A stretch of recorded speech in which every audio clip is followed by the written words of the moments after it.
Connection में अब बात करते हैं बैंक ऑफ इंडिया के मैनेजमेंट से। देखिए, बैंक ऑफ इंडिया के नतीजे आते हुए दिखे और नतीजों की अगर बात करें, मुनाफे के फ्रंट पर बढ़त देखने को मिली। सालाना आधार पर करीब 63% की बढ़ोतरी देखने को मिली।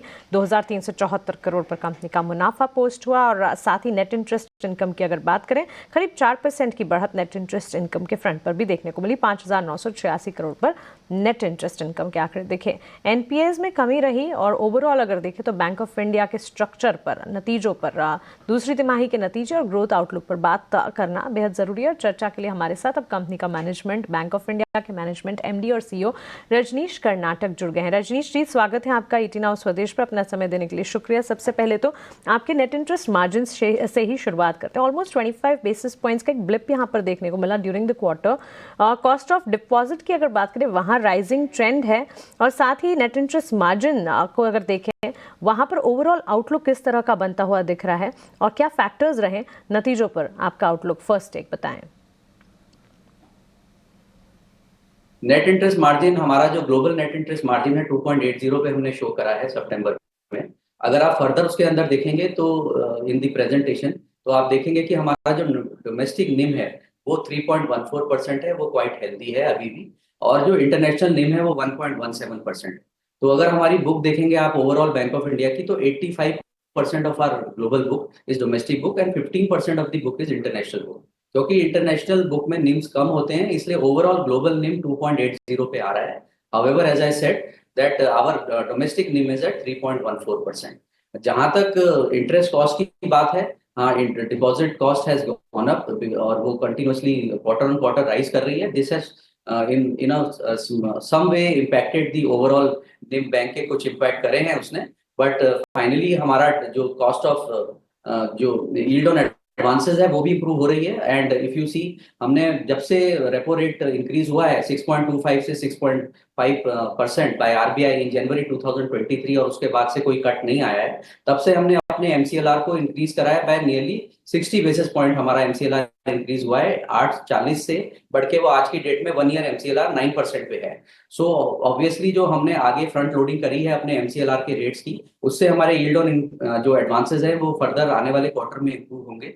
और क्योंकि बिजी सीजन आ रहा है अभी क्वार्टर 2 और क्वार्टर थ्री एंड क्वार्टर 4 इस फाइनेंशियल ईयर का, तो वी आर वेरी कॉन्फिडेंट कि जो इंटरेस्ट इनकम है वो फर्दर इंप्रूव होगी। उसकी वजह से हमारे नेट इंटरेस्ट इनकम और net interest margin further improve होंगे क्वार्टर 3 और क्वार्टर 4 में।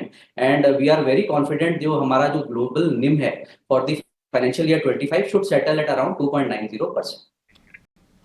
बिल्कुल रजनीश जी, साथ ही अगर हम देखें प्रोविजंस जो हैं वहाँ पर इस क्वार्टर में अब तक नज़र आए हैं, स्लिपेजेस भी बड़े हैं sharply in corporate segment wise अगर देखें तो क्या आप इन तमाम चीज़ों की वजह rising stress in your corporate books देखते हैं? During the last quarter prudent provisioning आपने देखी थी, इस तिमाही पर क्या टेक रहेगा, पर्टिकुलरली प्रोविजंस और साथ ही स्लिपेजेस के फ्रंट पर? कॉर्पोरेट में ऐसा कोई स्ट्रेस कुछ भी नहीं है, ये एक वन ऑफ अकाउंट है। It is aberration for this quarter only. तो एक अकाउंट में स्लिपेज है जिसकी वजह से आप देखेंगे कि स्लिपेज बड़ी है। Otherwise if you remove that account, तो हमारी जो पिछली बार की स्लिपेज थी पिछले क्वार्टर की वो 1900 करोड़ थी, उससे नीचे ही वो स्लिपेज रहती, मच बिलो दैट। अभी हमने शो करी है अराउंड 2500 करोड़ की स्लिपेज, उसी एक सिंगल अकाउंट की वजह से है। अगर आप देखें हमारा ग्रॉस एनपीए, नेट एनपीए दोनों चीजें नीचे आई हैं। हमारा credit cost and slippage ratio वो बढ़ा है इस क्वार्टर में because of one single account. अगर ये अकाउंट हमारा स्लिप नहीं हुआ होता इस क्वार्टर में, तो हमारी जो क्रेडिट कॉस्ट है और जो स्लिपेज रेशियो है दोनों बिलो द लास्ट क्वार्टर होते। तो एसेट क्वालिटी कोई ऐसा बड़ा इशू नहीं है, किसी भी और कॉर्पोरेट अकाउंट में हम फर्दर स्लिपेज होते हुए नहीं देख रहे। बिल्कुल, प्रॉफिटेबिलिटी के फ्रंट पर आंकड़े अगर देखें, मजबूती देखने को मिली, काफ़ी हेल्दी रहा quarter in terms of profit. आपने ऑलमोस्ट 0.94% के आरओएज रिपोर्ट किए हैं, but I believe this is also supported by higher non interest income. So going ahead किस तरह की सिचुएशन यहाँ पर आप देखते हैं नॉन इंटरेस्ट इनकम सेगमेंट की अगर बात करें और साथ ही आपके आरओएज को अगर देखें? जहां तक नॉन इंटरेस्ट इनकम की बात है, नॉन इंटरेस्ट इनकम हमने 2500 करोड़ प्लस पे शो करी है इस क्वार्टर में, और उसमें काफी हेल्दी राइज हुआ है, 40% से ज्यादा राइज हुआ है। दो मेन कंपोनेंट जो आरओए में, जो नॉन इंटरेस्ट इनकम में है इस बार, एक तो इनकम फ्रॉम ट्रेजरी है जिसमें अच्छी हमने इनकम करी है, और दूसरा है with respect to recovery in return of accounts. उन रिटर्न ऑफ अकाउंट्स की रिकवरी में भी लेट मी क्लैरिफाई दैट उसमें एक सिंगल कोई अकाउंट नहीं है, 7 या 8 अकाउंट में हमने अच्छी रिकवरी करी है एनपीए अकाउंट्स में, और ये जो ट्रेंड है वो कंटिन्यू रहेगा दिसंबर 24 में और मार्च 25 के क्वार्टर्स में भी in the as regards the non interest income growth is concern. So we are very confident of that. And जहां तक आरओए की बात है, आरओए हमने 0.94 पे शो करा है इस क्वार्टर में, एज अगेंस्ट 0.70 जो हमारा जून क्वार्टर का था। जिस तरह के नंबर्स अब हमारे को दिखाई दे रहे हैं और जिस तरह का बिजी क्वार्टर अभी Q3 और Q4 रहेगा, तो वी आर वेरी कॉन्फिडेंट जो Q3 एंड Q4 के जो आरओए नंबर्स होंगे, they will be near to 1% for both the quarters. जी रजनीश जी, एक और चीज़ जो ऑब्जर्व करने वाली है वो है एसएमए बुक, जो कि यहाँ पर कह सकते हैं कि सिनेरियो कम डाउन होते हुए दिखे हैं एसएमए 1 और 2 में पर्टिकुलरली, और एसएमए 1 और 2 लिटिल एलिवेटेड भी नजर आए हैं। Given the guidance of GNPA जो कि 4% के बिलो का आप आकर चल रहे हैं, और एनएनपीए का जो कि 0.9% का आप सोचकर चल रहे हैं, कितने कॉन्फिडेंट हैं आप इन terms of recoveries, credit cost guidance from here on? या जहां तक एसएमए बुक की सवाल है, तो अगर आप देखेंगे कि हमारा जो एसएमए बुक था अबव 5 करोड़ का, वो जून में 9,600 करोड़ था, जो 2,000 करोड़ कम होके 7,600 करोड़ हुआ है। तो ओवरऑल हमारा एसएमए बुक है to standard advances is only 1.8% of the total book. तो बहुत विद इन 2% है वो एसएमए बुक, जो अबव 5% वाला है, it is not a high number. दूसरी चीज जो आपने वैसे राइटली ऑब्जर्व करी है कि जो एसएमए 1 एंड 2 में ज्यादा इंक्रीज हुआ है बशर्ते की लास्ट क्वार्टर के, बट लास्ट क्वार्टर में लेट मी क्लेरिफाई, ये जो इसमें 3 या 4 अकाउंट ऐसे हैं जो एक पब्लिक सेक्टर के हैं, स्टेट के हैं, जो वो एसएमए 1 में 2 में गए हैं। जो जून में एसएमए 0 थे वो एसएमए 1 और 2 हुए हैं।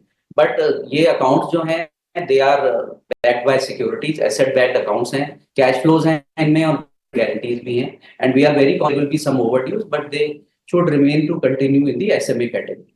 जहां तक ग्रॉस और नेट एनपीए की बात है, हमने जो गाइडेंस आपको दी है for FY25, we maintain that guidance. In fact जो क्रेडिट कॉस्ट है और जो स्लिपेज रेशियो है, जो इस क्वार्टर में एलिवेटेड दिख रहा है in comparison to the June quarter, वो नॉर्मलाइज हो जाएगा in December quarter and March quarter, because अगर ये वन सिंगल अकाउंट जो लंपी अकाउंट जो इस क्वार्टर में एनपीए हुआ वो नहीं होता, तो हमारी क्रेडिट कॉस्ट और स्लिपेज रेशियो दोनों जून क्वार्टर से बेटर होते। So giving this backdrop, we are very confident that whatever the guidance जो हमने दी हुई है ग्रॉस और नेट एनपीए के लिए और मार्च 25 के, वो मेंटेन रहेगी। बिल्कुल रजनीश जी, बहुत शुक्रिया आपका हमारे साथ जुड़ने के लिए, सवालों के जवाब देने के लिए, और आने वाले क्वार्टर्स के लिए आपको ढेरों शुभकामनाएं। तो ये बैंक ऑफ इंडिया का मैनेजमेंट नतीजों के ठीक बाद अपने विस्तार योजना और करंट रिजल्ट्स पर अपना आउटलुक हमारे साथ शेयर करते हुए।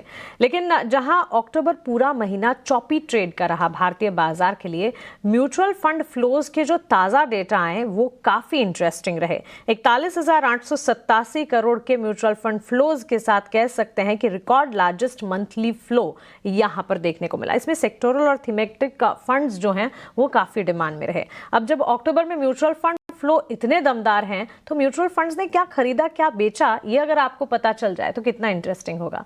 ये इंटरेस्टिंग डिटेल लेकर शरद हमारे साथ जुड़ गए हैं। शरद, आप बताइए। जी बिल्कुल, अक्टूबर के महीने में जो है बहुत अच्छी मूवमेंट देखने मिली है इक्विटी फ्लोज की। सितंबर में लगभग 34,400 करोड़ का ये आंकड़ा था, और अब देखा जाए तो उसके मुकाबले लगभग 42,000 करोड़ का जो है टोटल इन्फ्लोज देखने मिला है। अगर वही एनएफएस को हटा दे फिर भी एक सिग्निफिकेंट इन्फ्लोज देखने मिली है, लगभग 38,000 करोड़ का ये मार्क है। बात करते हैं तो फाइनेंशियल, हेल्थ केयर, आईटी शेयरों में जो है ज़्यादा निवेश देखने मिले हैं और यहाँ पे इन्फ्लोज ज़्यादा आए हैं। और उसके अलावा oil and gas, discretionary, auto शेयरों में जो है निवेश घटाया गया है, और वो हमने देखा भी है कि इन स्टॉक्स में थोड़ी सी सेलिंग प्रेशर भी आई है। सितंबर में जो है ऑलमोस्ट 4.9% का कैश लेवल्स था, और अब जो है अक्टूबर में 5.1% हो गए, यानी कि कैश लेवल्स बढ़ने लगे हैं, क्योंकि आगे जाते हो शायद इंस्टीट्यूशन ज़्यादा डिप्लॉय कर सकते हैं क्योंकि मार्केट में वॉलेटिलिटी आ रही है। लेकिन जो कंपनीज़ हैं जहाँ पे खरीदारी और बिकवाली हुई है, म्यूचुअल फंड की देखें तो पीएनबी जो है आप यहाँ पे अच्छी बाइंग आई है। बिकवाली में देखें तो आईओसीएल जो है फोकस में रहेगा। इसके अलावा जोमेटो और बजाज हाउसिंग की भी बात कर लेते हैं, जहाँ पे एक्शन देखने मिली है, जहाँ पे आप देख सकते हैं खरीदारी जो है जोमेटो में बढ़ते जा रही है। इसके अलावा टाटा स्टील और वेदांता, इन दोनों केसेस में भी देखें तो अलग अलग ट्रीटमेंट्स देखने मिल रही है। रिलायंस में जो है देखिए बाइंग आई है, और वही बिकवाली छोना फाइनेंशियल में देखने मिली। और एसबीआई की बात करें तो यहाँ पे भी जो है बाइंग आई है। हालांकि ऑटो स्पेस से टाटा मोटर्स में जो है पोजीशंस कट किए गए हैं। इसके अलावा भी जो है मिड कैप स्मॉल कैप की बात कर लेते हैं, जहाँ पे वोडाफोन आइडिया में खरीदारी देखने मिली है। स्टीप करेक्शन आई थी एक समय, वोडाफोन आइडिया की ऑलमोस्ट 50% गिर गई थी। उसके बाद से थोड़ी बाइंग इंस्टीट्यूशंस की आई है। बिकवाली में आईडीएफसी भी फोकस में रहेगा। इसके अलावा आईडीएफसी फर्स्ट बैंक में भी जो है बाइंग देखने मिली है। स्टॉक में बड़ी करेक्शन आई थी अर्निंग्स के बाद, बिकवाली में सेल आया है। और इसके अलावा अगर स्मॉल कैप मिड कैप की बात करें तो बैंक ऑफ महाराष्ट्र की बात करते हैं, वही दूसरे साइड बंधन बैंक में सेलिंग आती है। इसके अलावा सुजलॉन एनर्जी पैक में बात करें तो यहाँ पे बाइंग आई है, और एचपीसीएल में सेल। और आखिर में बात करें तो मदरसन सुमी वायरिंग में जो है बाइंग आया है। और आपका जो है टेलीकॉम सेगमेंट से इंडस टावर यहाँ पे सेल देखने मिला है, और यहाँ पे अर्निंग्स का भी इम्पैक्ट आया है। तो ये पूरा रिपोर्ट कार्ड है म्यूचुअल फंड के बाई सेल का, आपके लार्ज कैप्स और मिड कैप्स का। म्यूचुअल फंड अक्टूबर का पूरा एक्शन हमारे बीच रखने के लिए।